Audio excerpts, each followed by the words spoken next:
오늘은 2024년 12월 마지막 주일입니다. 이제 2024년도 며칠 남지 않았습니다. 한 해를 시작한 지가 엊그제 같은데 정말 언제 어떻게 이렇게 후딱 지나가 버리는지 모르겠습니다. 해마다 이맘때쯤 되면 우리는 달력을 교체합니다. 달력을 교체하면서 한 해를 이렇게 떠나보내고 또 다른 한 해를 맞이한다라고 하는 이 사실이 어떻게 볼 때 얼마나 감사한지 모르겠습니다. 만약 그런 것도 없다고 한다면 우리 모두는 아무 생각 없이 정신없이 막 살다가 갑자기 인생의 종말을 맞이할 수도 있습니다. 그래서 하나님께서 우리에게 달력을 주신 이유가 무엇일까? 지혜 있는 사람은 자기가 살 날을 계수해 보라라고 얘기했거든요. 우리는 절대 영원하지 아니하고 한정된 유한한 그런 시간과 공간, 삶을 살아가고 있습니다. 그래서 하나님이 우리에게 달력을 주신 이유는 지나간 한 해를 돌아보며 반성하고 또 다가오는 한 해를 새로운 마음과 각오로 다시 한 번 더 시작해 보라고 기회를 주는 것 같습니다. 그래서 언제 어떻게 될지 모르겠지만 우리는 앞일을 아무도 예측할 수도 없고 또 알 수도 없습니다. 하지만 하루하루 하나님의 은혜로 말미암아 우리는 생명을 연장받고 있고 또 하나님의 나라와 영광을 위하여 살아갈 수 있는 기회를 얻으며 우리는 살아가고 있는 것입니다. 오늘 본문 디모데후서는 바울 사도님이 감옥에 갇혀서 이제 살 날이 얼마 남지 않았음을 직감적으로 깨닫고 영적 아들이었던 디모데에게 쓴 마지막 권면의 편지입니다. 이 편지를 읽어보면 애틋하고 절박한 그런 내용들이 많이 담겨 있습니다. 이 노사도가 죽기 직전에 디모데에게 보냈던 이 편지는 인생을 마감하는 것뿐만이 아니라 올 한 해를 마감하면서 또 다른 한 해를 눈앞에 두며 살아가고 있는 우리 모두에게도 뭔가 특별한 교훈이 있을 것 같습니다. 그래서 오늘 이 말씀을 통하여 어떻게 2024년 한 해를 잘 마무리하고 또 어떤 마음가짐으로 2025년 한 해를 맞이해야 될 것인지 말씀 안에 우리 모두가 그 답을 찾아갈 수 있기를 바랍니다. 첫 번째는 은혜 가운데 강하라라는 말씀입니다. 1절 말씀 같이 한번 읽어보겠습니다. 내 아들아, 그러므로 너는 그리스도 예수 안에 있는 바울 사도님은 자기 영적 아들이었던 디모데에게 가장 먼저 했던 권면의 말씀이 은혜 가운데 강하고 였습니다. 그런데 이 말씀을 가만히 한번 생각해 보면 굉장히 이상한 이야기입니다. 왜냐하면 은혜라고 하는 것은 나에게 달린 것이 아니라 다른 쪽에서부터 누군가로부터 공급받는 것입니다. 거기다 강하고라는 말도 내가 강해지고 싶다고 해서 강해질 수 있는 것이 아니라 누군가가 나에게 능력을 주어야지만 우리는 강해질 수 있다라는 말입니다. 그러니까 바울 사도님은 우리가 할 수 없는 우리의 이 능력 밖의 일들을 요구하고 있는 것입니다. 그것은 은혜 가운데 강해져라 라는 말씀이죠. 사실 디모데는 그렇게 강한 사람이 아니었습니다. 한 예로 바울 사도님이 디모데에게 쓴 편지 가운데 이런 내용의 글이 있습니다. 디모데전서 4장 12절 말씀입니다. 누구든지 내 연소함을 업신여기지 못하게 하고 오직 말과 행실과 사랑과 믿음과 정절에 있어서 믿는 자에게 본이 되어. 자, 이런 권면을 하는 것으로 봐서 디모데는 외모로도 상당히 어린 사람이었고 또 그 마음도 참 유약한 그런 인물이었던 것 같습니다. 자, 이런 연약한 사람에게 은혜 가운데 강해져라 이렇게 하시는 말씀은 야, 너 힘 좀 내봐, 좀 강해져 봐, 이런 의미로 채근하는 그런 말씀의 권면이 절대로 아닙니다. 자, 이 강하고라는 이 뜻이 무엇인지를 알아야 되는데요. 헬라어 시제는 이렇습니다. 명령법이고 현재고 수동태입니다. 자, 현재는 지금 계속해서 강함을 받으라는 뜻이고, 수동태라는 말은 강하게 만드는 행위의 주체가 내게 있는 것이 아니라 다른 사람에게 있다라는 말입니다. 그래서 누가 나에게 강함을 주는 것이지 내 스스로 강해질 수 있는 문제가 아니라는 것입니다. 다시 말해서 이렇게 우리는 정리해 볼 수 있을 것 같습니다. 하나님과의 관계를 통하여 계속해서 강함을 받으라.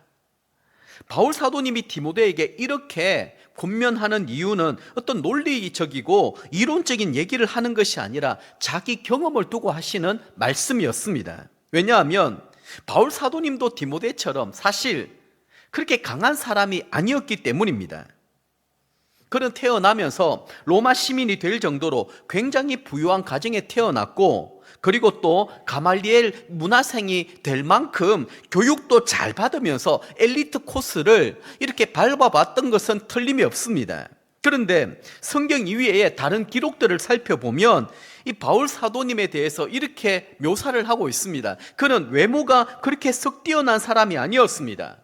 일단 키가 아주 작았고요, 머리숱이 별로 없었다고 합니다. 대머리라고 할 수 있죠. 그런데다가 다리도 굽어서 굉장히 건강하지 못한 허약 체질이었습니다. 설교자에게 있어서 생명이라고 할 수 있는 말 주변, 말솜씨도 없었습니다.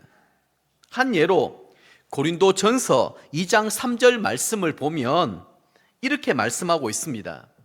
내가 너희 가운데 거할 때에 약하고 두려워하고 심히 떨었노라. 그러니까 바울 사도님은 사람들 앞에 설 때마다 굉장히 불편해하고 힘들어했던 그런 인물이었다라는 것이죠. 그런데다가 고린도후서 10장 10절 말씀을 보면 또 이렇게 기록되어 있습니다.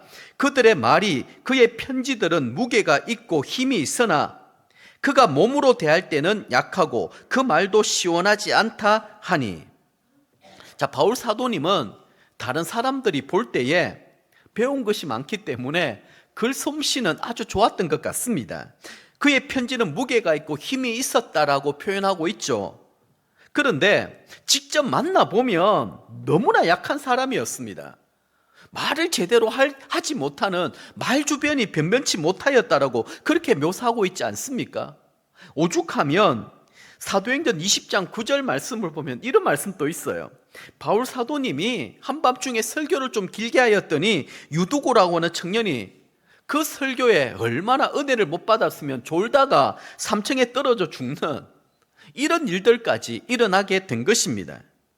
그러니까 바울 사도님은 절대로 강한 사람이 아니었고, 그리고 또 탁월한 달변과 명설교가도 아니었습니다. 그런데 어떻게 이런 사람이 하나님 앞에 귀하고 아름답게 쓰임받을 수 있었고, 다른 사람이 할 수 없었던 그 강하고 놀라운 일들을 행할 수 있었을까요? 바울 사도님은 그 도에 대하여, 그 비결에 대하여 자신이 터득했던 이 놀라운 사실을 이렇게 고백합니다. 자, 고린도서 12장 9절 말씀이거든요. 같이 한번 읽어보겠습니다. 나에게 이르기를 내 은혜가 네게 족하도다. 이는 내 능력이 약한 데서 온전하여 짐이라 하신지라. 그러므로 도리어 크게 기뻐함으로 나의 여러 약한 것들에 대하여 자랑하리니 이는 그리스도의 능력이 내게 머물게 하려 함이라. 아멘. 바울 사도님이 디모데에게 은혜 가운데 강해져라, 이 말씀은 네가 강해지려고 노력한다고 해서 강해지는 것이 아니라 예수 그리스도 안에 붙어 있을 때에 자연스럽게 그렇게 되더라는 것입니다. 하나님과의 관계가 그만큼 중요합니다. 하나님 앞에 말씀과 기도로 우리가 친밀한 그런 관계를 계속해서 가지게 될 때 나도 모르는 사이에 우리는 강함을 입게 되는 것이고, 그 강함을 통하여서 하나님의 뜻을 이루시고 하나님의 영광을 우리를 통하여 나타내 보여주시는 것입니다. 자, 그렇다면 우리는 이런 질문을 한번 해볼 수 있을 것 같습니다. 왜 우리는 하나님이 주시는 이 강함을 누리지 못하며 살아가고 있을까요? 그 이유는 하나님에 대한 신뢰가 없어서 그렇습니다. 하나님께서 약한 나를 강하게 해 주실 것이라고 하는 믿음이 없는 것입니다. 그래서 늘 우리 입에다 달고 사는 말이 무엇인가 하면 아이고 저는 못해요, 이런 말입니다. 연말이 되면 여기저기에서 사역에 관한 이 콜링을 받을 때가 있습니다. 집사님 좀 도와주세요, 이것 좀 헌신해 주세요. 특별히 또 목자 목녀나 사역부서 혹은 다음 세대 교사로 헌신해 달라고 부탁을 받을 때가 종종 있지 않습니까? 그때 여러분 어떻게 반응하십니까? 아이고 무슨 말을요, 저는 못해요, 저는 그럴 만한 능력이 없어요, 이렇게 쉽게 말을 합니다. 이건 겸손의 표현이 아니고요, 내가 못한다라는 얘기, 내가 능력이 안 된다라고 하는 이 말은 하나님께서 약한 나를 통하여 일하신다라고 하는 그 기대를 전혀 안 하고 사는 것입니다. 그러니까 우리 안에 하나님께서 행하고자 하시는 어떤 기적도 어떤 역사도 일어나지 않는 것입니다. 그래서 약하고 부족한 우리가 하나님의 능력, 하나님의 권능을 체험하기 위해서는 저는 못해요, 이런 말 하면 안 됩니다. 자, 그러면 누군가로부터 담임 목사인 저나 우리 교육자들이나 목자 목녀님이나 사역 부서장님을 통하여서 집사님, 성도님 좀 도와주세요, 이렇게 한번 해보시면 어떨까요? 그럼 어떻게 얘기해야 되겠습니까? 너무 단순하고 명료합니다. 네, 이렇게 얘기하면 됩니다. 그리고 나서 너무 쉽게 대답을 하니까 묻는 사람이 너무 당황스럽습니다. 그러면 아니 진짜 잘할 수 있겠어요? 한번 확인차 이렇게 묻습니다. 그러면 이렇게 대답해야 되는 것이죠. 잘 모르겠지만 순종하면 하나님께서 어떻게든 하게 해주시겠죠.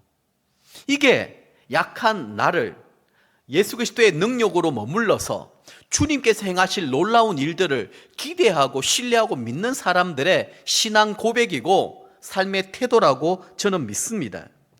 그래야 약한 나를 통하여 하나님이 행하시는 기적과 역사를 우리는 체험하지 않겠습니까? 내가 잘나서 내가 똑똑해서 하는 것이 아닙니다. 특별히 주의 일은 성령님이 공급해 주시는 힘을 공급받지 아니하면 우리는 감당해낼 수가 없습니다. 올 한 해를 돌아보시면서 혹시 여러분은 싫어요, 나 못해요, 이런 말을 몇 번이나 하셨는지 한번 곰곰이 생각해 보시기를 바랍니다. 몇 번인지 모르겠지만 그 횟수만큼 분명한 사실은 하나님께서 우리를 강하게 해주시려고 하는 그 기회를 놓쳐버린 것입니다. 자, 두 번째는 가르치는 사람이 되라입니다. 2절 말씀 같이 읽어보겠습니다. 또 내가 많은 증인 앞에서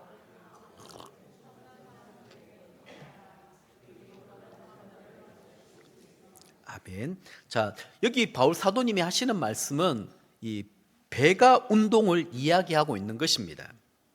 자, 내가 몇 명의 사람을 가르치고 나면 그 가르침을 받았던 충성된 사람들이 다른 몇 사람에게 가르치고 그러다 보면 자연스럽게 폭발적인 그런 배가가 일어나게 된다라는 거예요. 근데 오늘 말씀을 보면 충성된 사람들이라고 바울 사도님은 표현하고 있습니다. 그래서 제가 이 단어를 헬라어로 피스토스라고 하는 것은 제가 알고 있는데 한번 확인해 봤습니다. 이 뜻이 무엇인가 하면 세 가지 뜻이 담겨 있습니다. 첫 번째는 믿을 만한, 두 번째는 신뢰할 수 있는, 세 번째가 제 눈에 딱 들어오는 거예요. 쉽게 설득당하는. 이게 충성된 사람이구나. 자, 쉽게 설득당한다라는 말이 내기가 팔랑기기 때문에 누가 이 얘기하면 그게 그런가 보다, 또 누가 저 얘기하면 그게 그런가 보다, 그걸 얘기하는 것이 아닙니다. 하나님의 말씀이 그렇다라고 할 때 그 말씀 앞에 내가 설득당하는 것입니다. 그 말씀 앞에 어떤 내 고집, 내 자존심, 내 신념을 앞세우지 아니하고 다 다 내려놓을 수 있는 것, 그 사람을 두고 충성된 사람들이다, 이렇게 표현을 하고 있습니다. 고집 세고 자존심 강하고 신념 강한 사람은 절대로 설득당하지 않습니다. 하나님의 말씀이 그렇다고 해도 그것을 쉽게 받아들이지 못하는 것입니다. 그래서 우리는 하나님 앞에 충성된 사람이 되어야 합니다. 하나님이 말씀하신다라고 하면 그 말씀 앞에 묻지도 따지지도 아니하고 순전한 마음으로 순종하고 헌신할 때 하나님은 그 사람을 통하여 영혼 구원의 역사, 제자 만드는 이 놀라운 일들을 일으켜 주시겠다, 그렇게 약속하고 계시는 것입니다. 사실 이 부분도 바울 사도님의 경험을 근거로 하시는 말씀이기도 합니다. 사도행전을 보면 이 바울 사도님과 몇 명의 동력자들이 전도 여행을 떠나지 않습니까? 그래서 지역마다 몇 사람에게 복음을 전하고 그들을 제자로 만들어 놓고 그리고 그 교회를 맡깁니다. 그 충성된 한두 명의 사람들이 그 지역을 맡아 또 섬기면서 이들이 복음을 전하고 또 다른 충성된 사람들을 제자로 만들어내는 것이죠. 자, 그렇게 하다 보니까 이 로마가 어떤 나라였습니까? 기독교를 핍박했던 그 나라가 기독교를 국교로 공인하게 되는 이 결정적인 영향을 미치는 파워 그룹이 바로 그 안에서 충성된 사람들을 통하여 일어나게 된 것입니다. 저는 이 나라와 이 민족이 이렇게 어수선하고 혼란한 이유가 무엇일까? 하나님 앞에 충성된 사람이 없기 때문이 아닌가? 하나님을 두려워하고 하나님을 경외한다고 하면 절대로 그럴 수가 없는 것이죠. 그래서 우리가 국가 위정자들이나 또 정치 권력자들을 위해서 기도해야 될 것은 이들이 하나님 앞에 충성된 일꾼이 되게 해주십시오. 그 충성됨은 누가 보더라도 믿을 만하고 신뢰할 만하고 하나님의 말씀이라고 한다면 그 말씀 앞에 쉽게 설득당할 수 있는, 그게 바로 충성된 일꾼입니다. 자, 그리고 여기 가르치는 사람이 되라고 하는 말씀, 제가 최근에 여러 번 강조하여 반복하여 말씀을 드렸습니다. 지난 11월 10일 주일 설교 제목 혹시 기억하십니까? 지난주 설교도 모르는데 무슨 11월 10일 설교까지 제가 알겠습니까? 그렇게 반문하시겠죠? 네, 11월 10일 설교가 어떻게 자랄 것인가, 이 말씀이었습니다. 디모데전서 4장 6절에서 10절 말씀을 가지고 말씀을 나눴는데요, 거기 가르치는 것은 무엇이냐? 교훈이 있는 삶이다. 그럼 그 교훈이 있는 삶은 무슨 말이냐? 그것은 자기 삶으로 본을 보여주면서 가르치는 것이다. 그렇게 여러분들에게 말씀을 드렸더랬습니다. 근데 이런 사실들을 우리 주변에 볼 때 가장 잘 적용할 수 있는 분들이 저는 목자, 목녀인 것 같습니다. 여러분, 목자, 목녀 사역을 정말 제대로 한번 감당하면은요, 자신에게 얼마나 영적 유익이 있고 축복이 있는지 모릅니다. 그 이유는 무엇인가 하면 본인이 변하고 성장하기 때문입니다. 목자의 삶을 가장 잘 표현한 구절이 갈라디아서 4장 19절 말씀인데요, 이렇게 표현하고 있습니다. 같이 한번 읽어보겠습니다. 나의 자녀들아, 너희 속에 그리스도의 형상을 이루기까지 다시 너희를 위하여 해산하는 수고를 하노니. 아멘. 아주 멋진 말씀이지 않습니까?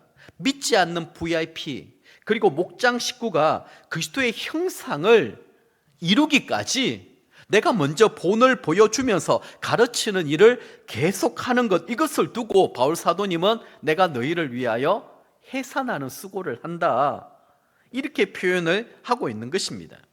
자, 목자가 이렇게 교훈이 있는 삶, 가르치는 삶을 살아가기 위하여 몸부림을 치고 있는데 어떻게 자신이 변화되지 않을 수 있고 그리고 성장하지 않을 수 있냐라는 말입니다. 그래서 여러분들에게 제가 이런 도전의 말씀을 좀 드리고 싶습니다. 여기 앉아 계신 모든 분들이 하나님 앞에 서기 전까지 목자 목녀 한 번씩은 꼭 해보셨으면 참 좋겠습니다. 우리가 목자 목녀를 할 때 하나님이 우리를 만지시고 우리를 변화시키며 우리에게 주시는 은혜와 축복이 그만큼 많기 때문에 그렇습니다. 이것은 아마 경험하고 체험하신 분들만이 그렇게 고백할 수 있을 것입니다. 자, 우리가 꼭 목자 목녀를 안 하더라도 상관없고 괜찮습니다. 그거 여러분 부담을 절대 가지지 마십시오. 얼마든지 우리는 목자 목녀가 아니더라도 가르치고 그리고 교훈이 되는 삶을 살아갈 수가 있습니다. 자, 그러면 제가 여러분들에게 이렇게 한번 여쭤보도록 하겠습니다. 여러분들은 지난 1년 동안 여러분의 삶을 돌아보면서 누군가를 가르치는, 다시 말해서 교훈이 있는 그런 삶을 살아오셨습니까?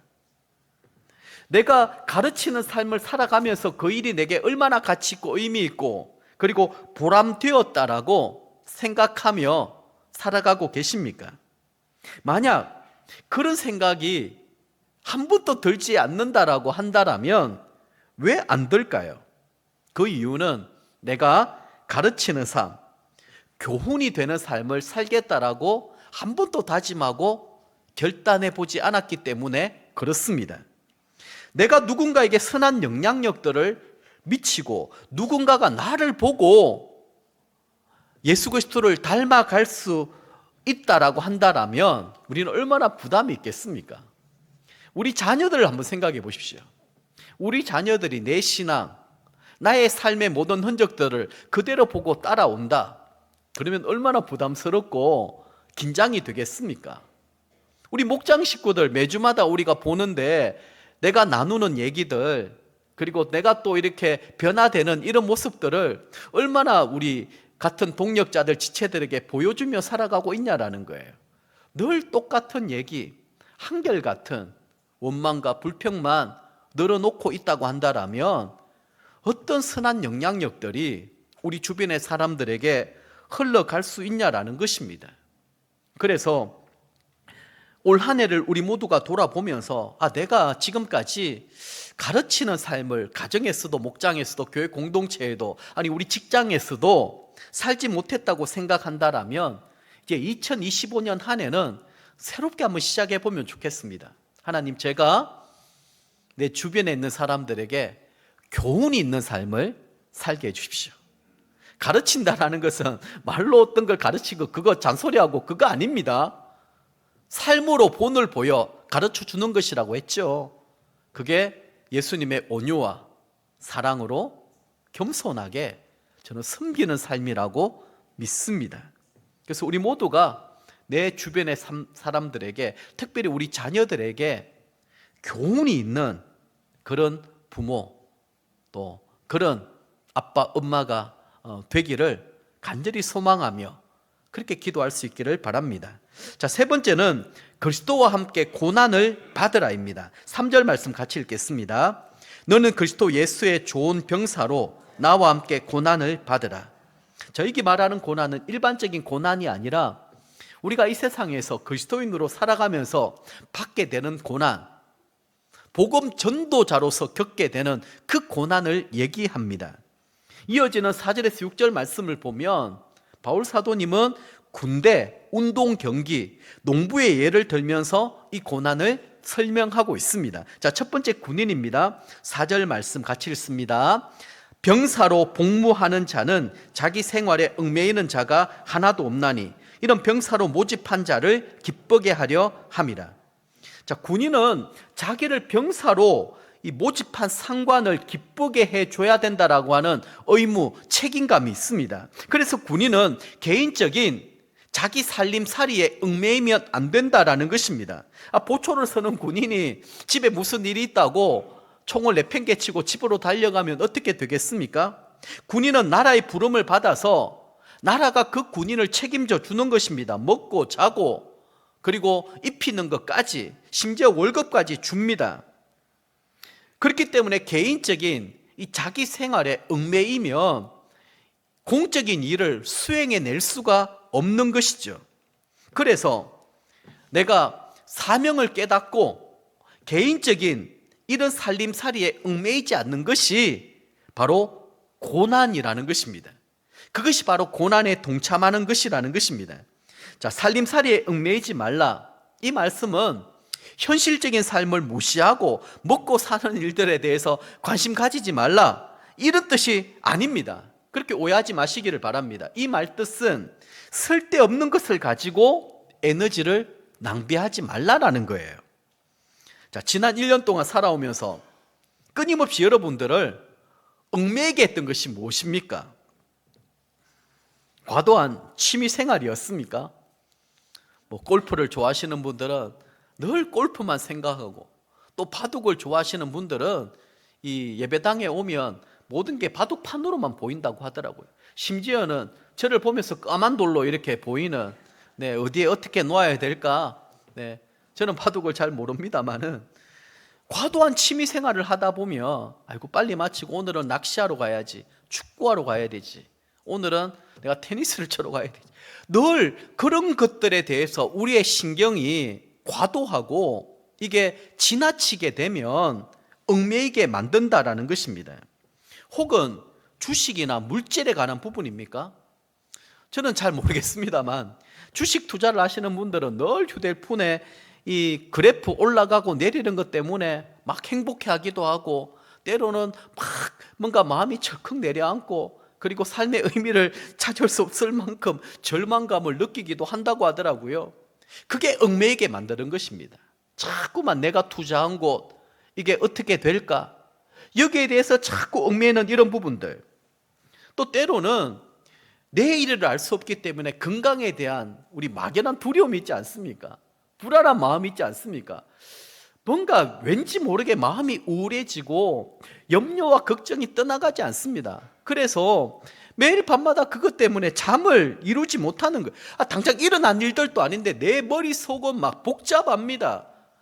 저 인간이 왜 저런 말을 했을까? 분명히 무슨 이유가 있을 거야. 그러면서 내 속에 소설을 쓰다 보면 그게 나를 병들게 만드는 것이고, 그게 나를 망가지게 만드는 것입니다. 말하자면 이런 것들이 자기 생활에 얽매이는 거예요. 우리가 이 자리에 앉아 있습니다만 하나님 말씀에 집중하지 못하고 끊임없이 내 머릿속에, 내 마음속을 혼란스럽게 만드는 것이 무엇이냐?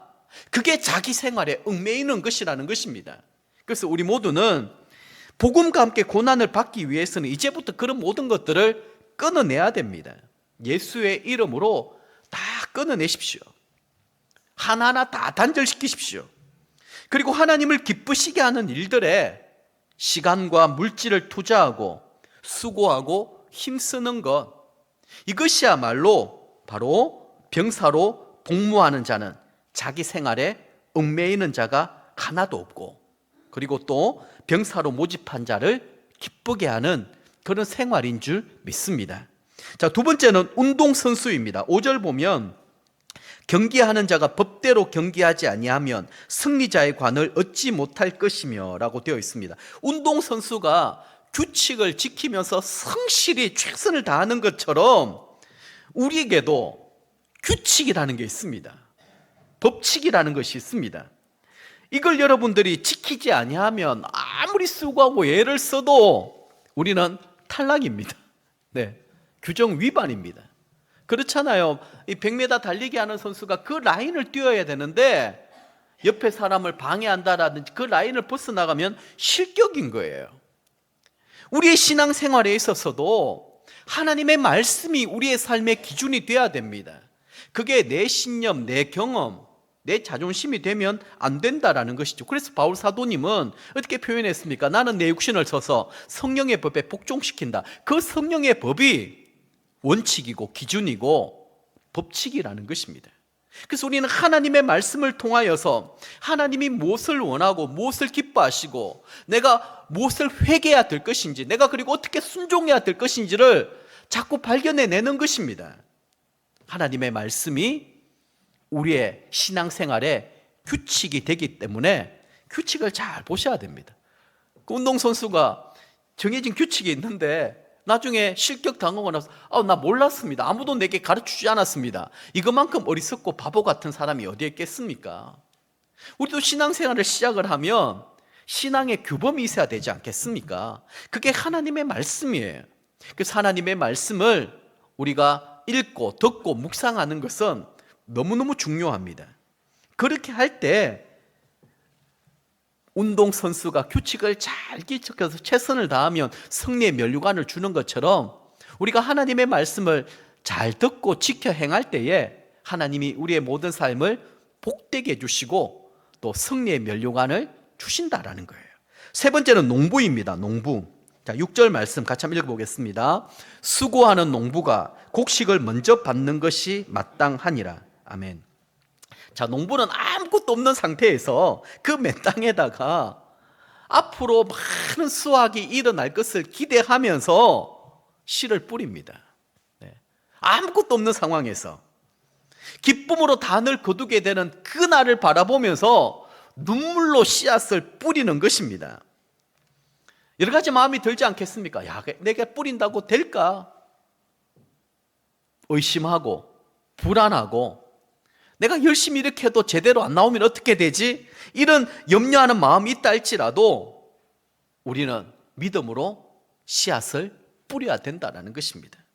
성경은 우리에게 선을 행하되 낙심하지 말라고 했습니다. 내가 이렇게 열심히 해본들 누가 알아주는 사람도 없고 나한테 유익되는 것도 아니고 그러다 보니까 쉽게 포기하고 그냥 놓아버리는 것입니다. 특별히 영혼 구원에 대한 문제가 그렇지 않습니까?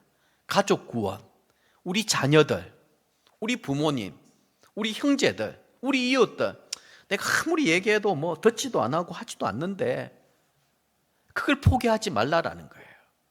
울면서 씨를 뿌리면 정령 기쁨으로 그 단을 거두게 할 그날이 온다라는 거예요. 그 성경 어떻게 약속하고 있습니까? 수고하는 농부가 곡식을 먼저 받는 것이 마땅하지 않느냐. 하나님은 다 보고 계시고 다 듣고 계시고 하나님께서는 우리의 믿음을 계속해서 달아보시는 거예요.